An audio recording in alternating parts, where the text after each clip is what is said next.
আজকের ভিডিওতে আমি আপনাদের দেখাবো যে চাষিরা কিভাবে গাছ থেকে আম পাড়ে এবং সেটা কিভাবে তারা প্রসেস করে দেন হচ্ছে বাজারে নিয়ে যায়। তো এই সব যদি দেখতে চান তাহলে অবশ্যই ভিডিওটা শেষ পর্যন্ত দেখবেন। আর যারা এখন আমার চ্যানেলটা সাবস্ক্রাইব করে না তারা অবশ্যই সাবস্ক্রাইব করে দেবেন। যারা ফেসবুক পেজ থেকে দেখতেছেন তারা অবশ্যই পেজটা ফলো করে দেবেন। তো চলুন এখন হচ্ছে আপনাদের দেখাই যে কিভাবে গাছ থেকে আম পাড়া হয়। তো দেখতেই পাচ্ছেন একজন লোক হচ্ছে গাছ থেকে আম পাড়তেছে। আর উনি যেই পদ্ধতিতে আমটা পারে সেটা হচ্ছে বাঁশের মাথায় অনেক ধারালো একটা জিনিস থাকে, ওইটা দিয়ে টান মারে, তারপরে ওই মাথায় হচ্ছে এটা নেটের মতো থাকে, ওই নেটের ভিতরে আমটা পড়ে, তারপরে উনি হচ্ছে ঝুড়িতে রাখে। আর এই ঝুড়ি হচ্ছে রশি দিয়ে আটকানো থাকে। যখন ঝুড়ি ভরে যায় তখন হচ্ছে এটা আস্তে আস্তে নিচের দিকে ফেলতে থাকে। তারপরে নিচে যে থাকে সে হচ্ছে ওইটা নিয়ে ওনারা যেইখানে আমগুলো জমা রাখে ওইখানে রেখে দেয়। তো সামনে যে গাড়িটা দেখতেছেন এই গাড়িটা বোঝাই করেই হচ্ছে ওনারা আমগুলো বাজারে নিয়ে যাবে। প্রথমে হচ্ছে ওনারা গাছ থেকে আমগুলো পাড়ে, তারপরে এরকম একটা জায়গায় সব আমগুলো একসাথে জড়ো করে রাখে। তারপরে এখান থেকে আমগুলো ওনারা ওনাদের মতো করে ক্যারেটে সাজাতে থাকে। দেখতেই পাচ্ছেন একজন লোক একটা ক্যারেটে সাজাইতেছে। আর এই সাজানোর একটা সিস্টেম আছে। অলমোস্ট সাতক্ষীরার সব আম বাগানই হচ্ছে এই সিস্টেমটাই ফলো করে। আপনি যখন সাতক্ষীরা যাবেন এবং আম বাগান ভিজিট করবেন বা বাজার থেকে ক্যারেট সহ আম কিনবেন, তখন আপনি দেখবেন যে একদম নিচের সারির আমগুলো খুবই ছোট থাকে, তারপরের সারির আমগুলো একটু বড়, তারপরের সারির আমগুলো আরেকটু বড়, আর একদম টপ একদম উপরে যে আমগুলো থাকে ওইগুলো হচ্ছে একদম এ গ্রেড, মানে সবগুলোই হচ্ছে বড় থাকে। তো এই সিস্টেমটা হচ্ছে সাতক্ষীরার সব আমবাগানিরাই ফলো করে, আর এভাবেই হচ্ছে ওনারা ক্যারেটগুলো সাজায়। আর সামনে যে মানুষটাকে দেখতেছেন ওনার নাম হচ্ছে হাবিবুর রহমান, আমাদের হাবিব ভাই। আর বাগানটা মূলত উনিই হচ্ছে এই বাগানের মালিক। আর আমরা ওনার সাথে কন্ট্যাক্ট করেই ওনার বাগানটা ভিজিট করতে আসছি। উনি খুবই ভালো মনের একজন মানুষ। তো আমার হাতে এখন যে আমটা দেখতেছেন এটা হচ্ছে একদম গাছ পাকা একটা হিমসাগর আম। আর গাছ পাকা হিমসাগর আম কিন্তু অনেক সুস্বাদু হয়। আর বাগানে আসছি আম খাবো না সেটা তো হতেই পারে না। তো আম বাগানে আসছি আর পাকা আম খাবো না সেটা তো হতেই পারে না। ওনারা যে আমগুলো পাড়তেছিল ওই আমের মধ্যে অনেক পাকা আমও থাকে, আর ওইগুলোই হচ্ছে আমাদের দিচ্ছিল, আমরা ওগুলো খাচ্ছিলাম। সত্যি কথা বলতে বাজারে আমরা যে আমগুলো পেয়ে থাকি ওই আমের স্বাদ আর এই গাছ পাকা আমের স্বাদের মধ্যে অনেক পার্থক্য। এটা আসলে আপনি সরাসরি যদি এখানে এসে এই গাছ পাকা আম ট্রাই না করেন তাহলে কখনোই সেটা বুঝবেন না। একদম অথেন্টিক গাছ থেকে এইমাত্রই হচ্ছে আমটা পাড়া হয়েছে, আর সেই আমটাই এখন আমরা খাচ্ছি। আর এইটার স্বাদ মাশাল্লাহ অনেক অনেক বেটার বাজারের আমের থেকে। তো আম খাওয়ার পরে এখন হচ্ছে সোজা গাছে উঠে পড়লাম। আমার আশেপাশে যত আম দেখতেছেন সবই হচ্ছে হিমসাগর আম। তো গাছে উঠে সরাসরি নিজের হাত দিয়ে হিমসাগর আম ধরতেছি, এটা অনেক বেশি ভালো লাগতেছিল আমার কাছে। যারা এই ধরনের এক্সপিরিয়েন্স নিতে চান তারা অবশ্যই সাতক্ষীরার এই সব বাগানে ভিজিট করবেন, তাহলেই আপনারা সরাসরি বাগান থেকে আম গাছ পাকা আম খেতে পারবেন, প্লাস হচ্ছে আরও অনেক ধরনের অ্যাক্টিভিটি আপনারা করতে পারবেন। তো অলরেডি যদি কেউ এরকমের এক্সপিরিয়েন্স নিয়ে থাকেন তাহলে অবশ্যই আমাকে কমেন্ট করে জানাবেন। আর সব আম হচ্ছে গাছ থেকে নামানো শেষ। এখন হচ্ছে এগুলো দেখতেই পাচ্ছেন গাড়িতে তুলতেছে। এই গাড়িতে করেই হচ্ছে বাজারে নিয়ে যাবে। আর এখন সময় হচ্ছে 11:30। ওনারা হচ্ছে একদম সেই ভোর থেকেই আম পাড়া শুরু করছে। আর বাগানটা দেখে বুঝতেই পারতেছেন যে এখানে মোটামুটি ভালো গাছই আছে। তো সবগুলো গাছই ওনারা একদম সব আম পেড়ে ফেলছে। আর এজন্যই মূলত টাইমটা একটু বেশি লাগছে। তো এখন হচ্ছে গাড়িতে করে ওনারা ওনাদের বাজারে নেবে। আর এই বাজারটা হচ্ছে বেলতলা বাজার। এটা হচ্ছে বড় একটা পাইকারি আমের বাজার। তো এখানে মানে অনেক অনেক বেশি পরিমাণ আম ওঠে। তো এই বাজারে মূলত পাইকারি দেশের বিভিন্ন স্থান থেকে হচ্ছে পাইকাররা এসে হচ্ছে এই বাজার থেকে আম কিনে নিয়ে যায়। তো সেই বেলতলা বাজারে কীরকম দরে আম বিক্রি হয় সেগুলো হচ্ছে আপনাদের দেখাবো। আর কি পরিমাণ আম ওঠে ওইখানে সেটা ভিডিওটা দেখলেই বুঝতে পারবেন। তো সাথে থাকুন। তো আমার সামনে এখন যে গাছগুলো দেখতেছেন এগুলো হচ্ছে ওল কচু গাছ। কেউ যদি এর আগেও এই গাছ দেখে থাকেন তাহলে আমাকে কমেন্ট করে জানাতে পারেন। এখন যাচ্ছি হচ্ছে আম বাজারের উদ্দেশ্যে।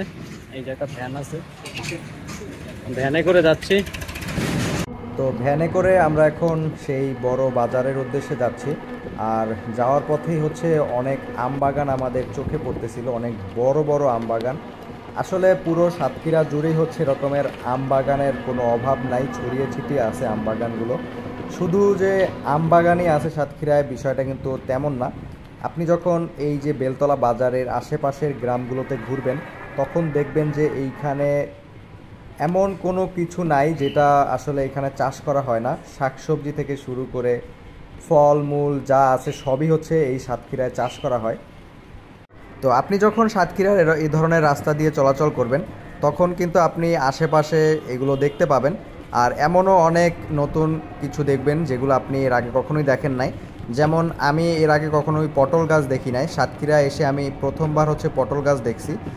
তারপরে হচ্ছে এইখানে ওল কচু চাষ করা হয়, যেগুলো এর আগে আমি কখনোই দেখি নাই, আর সেটাও আমি এখানে এসেই প্রথমবার দেখছি। এই রকমের আরও অনেক কিছুই আপনারা দেখতে পাবেন সাতক্ষীরাতে আসলে। তো যাই হোক, ফাইনালি আমরা হচ্ছে আমবাজারে চলে আসলাম। আর দেখতেই পাচ্ছেন মানুষজন ক্যারেট নিয়ে কোথায় যেন যাচ্ছে। আসলে এইখানে এত বেশি আম ওঠে আর দেশের বিভিন্ন প্রান্ত থেকে এত পরিমাণে পাইকার আসে যে বাজারে ঢুকলে আসলে নিঃশ্বাস নেওয়ার মতো জায়গা থাকে না। আর দেখতেই পাচ্ছেন সামনে আমগুলো ওনারা ক্যারেট বোঝাই করে এখানে রেখে দিছে। আর এই আমের দর হচ্ছে প্রতিমন 1700, 1800, 2000 এই রকমের দামে হচ্ছে ওই দিন বিক্রি হচ্ছিল। আর এই বছর আমের ফলন ভালো হওয়ার কারণে দামটা কিন্তু অনেকটাই কম ছিল, কারণ গত বছর আমি যেই আম হচ্ছে 2800, 2900 টাকা দেখছিলাম এই বাজারে, সেই আমটাই এখন হচ্ছে এই বাজারে 1800, 1900, 2000 টাকায় বিক্রি হয়। যদিও দামাদামি করতে হয়, ওনারা হচ্ছে 2000 টাকা চায়, তারপরে পাইকাররা এসে দেন ওইটা আরও কিছুটা কমায়, তারপরে হচ্ছে ওইটা বিক্রি হয়ে যায়। তো এই বাজারে আসলে পাইকাররাই বেশি আসে, আর হচ্ছে বিভিন্ন জায়গা থেকে হচ্ছে মানুষজন দেখতে আসে। মূলত এটা একটা পাইকারি বাজার। এখানে দেশের বিভিন্ন প্রান্ত থেকে হচ্ছে বড় বড় পাইকাররা তাদের গাড়ি নিয়ে এসে দেন হচ্ছে আমগুলো ভরে নিয়ে যায়। তো আমরা একটু আড়তগুলো ঘুরে ঘুরে দেখতেছিলাম যে আমের আসলে কীরকমের দরদাম চলতেছে এখন। তো এইখানের আড়তের বিষয়টা যদি একটু বলি, প্রত্যেকটা বাগানই হচ্ছে তাদের নির্দিষ্ট একটা আড়তদারদের সাথে কন্ট্রাক্ট করা থাকে, আর ওনারা হচ্ছে ওনাদের বাগানের আম সেই সব আড়তেই হচ্ছে উঠিয়ে থাকে। যখন হচ্ছে ওনারা ওই সব আড়তে আমগুলো উঠায় তারপরে ওইখান থেকেই মূলত আমগুলো আড়তদাররা সেল করে, আর সেই সেলের উপরেই হচ্ছে ওনারা কিছু কমিশন রাখে, আর বাকিটা হচ্ছে বাগানের যে মালিক, যে বাগানি বা চাষি বলতে পারেন, সেই চাষিকে দিয়ে দেয়। তো যখন আপনি এই বেলতলা বাজার থেকে আম কিনতে যাবেন তখন কিন্তু আপনি সরাসরি চাষির কাছ থেকে আম কিনতেছেন না, আপনি কিন্তু আড়তদারের কাছ থেকে আম কিনতেছেন। যারা হচ্ছে অনলাইন বিজনেসের কথা ভাবতেছেন যে আম এই বাজার থেকে কিনে তারপরে হচ্ছে আপনারা অনলাইনে সেল করবেন, তাদের জন্য আমার একটা সাজেশন হচ্ছে আপনারা কখনোই এই বাজার থেকে আম কিনে তারপরে হচ্ছে অনলাইনে সেল করার কথা ভাববেন না, বা সেটা করবেনও না। কারণ এখান থেকে যখন আপনি আম কিনবেন তখন সেই আমের মধ্যে অনেক ছোট সাইজের আম থাকে যেগুলো আপনি অনলাইনে সেল করতে পারবেন না। কারণ আমরা জানি যে অনলাইনে আসলে বড় সাইজের আমগুলোই বেশি সেল হয়, ছোট সাইজের আমগুলো কিন্তু সেল হয় না। তো এই ক্ষেত্রে আপনারা যেটা করবেন সেটা হচ্ছে আপনি সরাসরি একজন চাষির সাথে কন্ট্যাক্ট করবেন এবং তার সাথে কন্ট্যাক্ট করে সরাসরি তার বাগানে যাবেন। বাগানে গিয়ে দেন হচ্ছে আপনি আপনার পছন্দ মতো আমগুলো ওখান থেকে কালেক্ট করার ট্রাই করবেন। এটা 1 কেজি হইবে না কাকা? আমার হাতে এখন যে আমটা দেখতেছেন আমটার নাম হচ্ছে গোলগোবিন্দ। আমটার সাইজটা হচ্ছে বিগ সাইজ, প্রায় 1 কেজির উপরে। আর এইখানে হচ্ছে ক্যারেটের অনেক বড় বড় দোকান আছে, আপনারা এখান থেকে অনেক বেশি পরিমাণে ক্যারেট চাইলে এখান থেকেও কিনে নিতে পারবেন। আর আমরা হচ্ছে কিছু আম নিব খাওয়ার জন্য, তাই ক্যারেট কিনতে আসছি। তো বাজার থেকে ক্যারেট কিনে আমরা হাবিব ভাইয়েরই আর একটা বাগানে চলে আসলাম, আর এই বাগানের আমগুলোই মূলত আমরা খাওয়ার জন্য নিব। আর যে ক্যারেটগুলো দেখতেছেন এই ক্যারেটের দাম নিচে হচ্ছে 300 টাকা। এর থেকেও লো কোয়ালিটির ক্যারেট ছিল, ওইটার দাম এর থেকে একটু কম, বাট আমরা যেহেতু বরিশাল পর্যন্ত আমগুলো নিয়ে যাব তাই চেষ্টা করলাম একটু ভালো কোয়ালিটির ক্যারেট নেয়ার জন্য। লো কোয়ালিটির ক্যারেট নিলে হচ্ছে ওইটা ভেঙে যাওয়ার পসিবিলিটি থাকে, বাট আমরা যে ক্যারেটটা নিছি এটা মোটামুটি অনেকটাই ভালো কোয়ালিটির, তাই এটা আসলে ভেঙে যাওয়ার পসিবিলিটি খুবই কম। আর ক্যারেটের দামের কথা যদি একটু বলি, এই সেম ক্যারেট হচ্ছে আমি গতবার 180 টাকা দিয়ে কিনেছি, আর সেই ক্যারেট এখন 300 টাকা। তো বুঝতেই পারতেছেন যে ক্যারেটের দাম কত বেশি বেড়েছে। তো সাতক্ষীরা থেকে কিভাবে বরিশাল পর্যন্ত আপনারা আম নেবেন সেই সম্পর্কে যদি আরেকটা ভিডিও চান তাহলে অবশ্যই আমাকে কমেন্ট করে জানাবেন। তো বাজার থেকে আবার হচ্ছে এই যে বাগানে চলে আসলাম। বাজারে মূলত গেছিলাম আপনাদের দেখানোর জন্য যে আসলে বেলতলা এত বড় একটা বাজার, আমের বাজার, সেটা মূলত দেখানোর জন্য গেছিলাম আপনাদের। আশা করি দেখছেন। আর ওখানে মানে প্রচুর গরম, এত পরিমাণে লোক আর এত আম দেখে আসলে যারা নতুন আসবে আমার মতো তাদের আসলে মাথা ঠিক থাকবে না, এত পরিমাণে আম। আর ওইখানে দামটা যদি একটু বলি, ওরা হচ্ছে একদম মিক্সড এরকমের যে সাইজ, এই সাইজগুলো হচ্ছে একদম উপরের সারিতে দেয়, দেন হচ্ছে আস্তে আস্তে আস্তে আস্তে সাইজটা ছোট করে। তো লাস্টের যে শাড়ি ওইটার সাইজ অনেক বেশি ছোট থাকে। তো এরকমের মিক্সড ওরা বিক্রি করে 1900-2000 টাকা মন। তো আপনি যদি এই যে বাগান থেকে এসে নেন তাইলে হচ্ছে আপনি এক সাইজের আম নিতে পারবেন, তবে দাম একটু বেশি পড়বে। আর ওরা সচরাচর হচ্ছে বাগান থেকে দিতে চায় না, কারণ আড়তের সাথে ওদের একটা কন্ট্যাক্ট থাকে। তো যদি পরিচিত থাকে তাইলে হচ্ছে আপনি বাগান থেকে নিতে পারবেন, যেমন আমাদের পরিচিত আছে ভাই, যার কারণে আমরা এই যে এখান থেকে নিতে পারতেছি খাওয়ার জন্য। আর গতবার হচ্ছে আমরা এখান থেকে বিজনেস পারপাস নিয়েছিলাম, যার কারণে ওনার সাথে একটা ভালো সম্পর্ক হয়ে গেছে। আর এবারও নেয়ার প্ল্যান ছিল, বাট সময়টা আসলে আমরা ঠিকঠাকভাবে ধরতে পারি না, আমরা অনেক লেট করছি, যার কারণে এবার আর বিজনেসের জন্য নিব না, জাস্ট খাওয়ার জন্য নিব। আর এবার মূলত ওই যে বাজারটা দেখার জন্যই আসছি। তো বাজারে প্রচুর গরম ছিল, এখন হচ্ছে এই ঠান্ডা জায়গায় চলে আসছি।